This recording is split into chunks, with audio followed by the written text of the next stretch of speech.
সামাজিক যোগাযোগ মাধ্যমে কথার লড়াই এখন পরিণত হতে পারে পরমাণু উত্তেজনায়। অন্তত এমন উদাহরণই তৈরি করেছে মার্কিন প্রেসিডেন্ট ডোনাল্ড ট্রাম্প।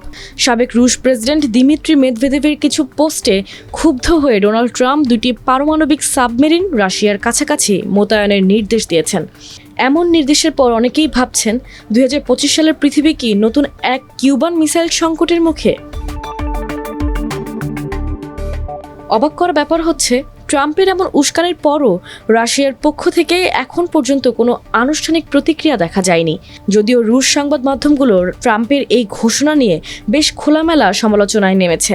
দেশটির মস্কোভস্কি কমসমোলেতস পত্রিকায় একজন সামরিক বিশ্লেষক লিখেছেন, ট্রাম্প যেন একটি শিশুর মতো রাগ করে বসেছেন।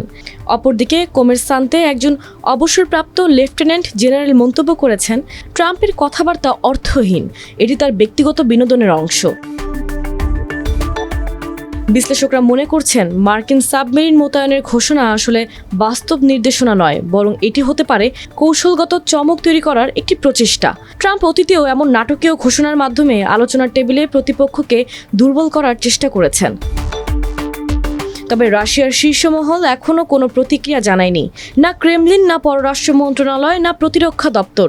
রুশ নৌবাহিনীর পক্ষ থেকেও কোনো পাল্টা সাবমেরিন মোতায়েনের খবর নেই। এ থেকে বোঝা যাচ্ছে মস্কো হয়তো পরিস্থিতি গভীরভাবে পর্যবেক্ষণ করছে, অথবা তারা মনে করছে এটি আমলে নেয়ার মতো কিছু নয়। বস্তুত দিমিত্রি মেদভেদেভ সামাজিক মাধ্যমে দীর্ঘদিন ধরেই পারমাণবিক হুমকি কিংবা পশ্চিমা বিরোধী বক্তব্য দিয়ে আলোচনায় থেকেছেন। তবে তিনি এখন আর ক্রেমলিনের মুখপাত্র হিসেবে বিবেচিত হন না। এবার তিনি যে ট্রাম্পের নজরে এসেছেন এবং এতটা ব্যক্তিগত প্রতিক্রিয়া পেয়েছেন, তা অনেকটাই ব্যতিক্রম। তবে রহস্য এখানেই, পুতিন কি সত্যি চুপ করে থাকবেন, নাকি সময় মতো এক কৌশলী পাল্টা চাল দেবেন? বিশ্ব এখনও উত্তর খুঁজছে। আর ততক্ষণ পর্যন্ত এই ইন্টারনেট যুগের কথার লড়াই বাস্তবে কতটা বিস্ফোরক রূপ নিতে পারে তা নিয়ে উদ্বেগ থেকেই যাবে।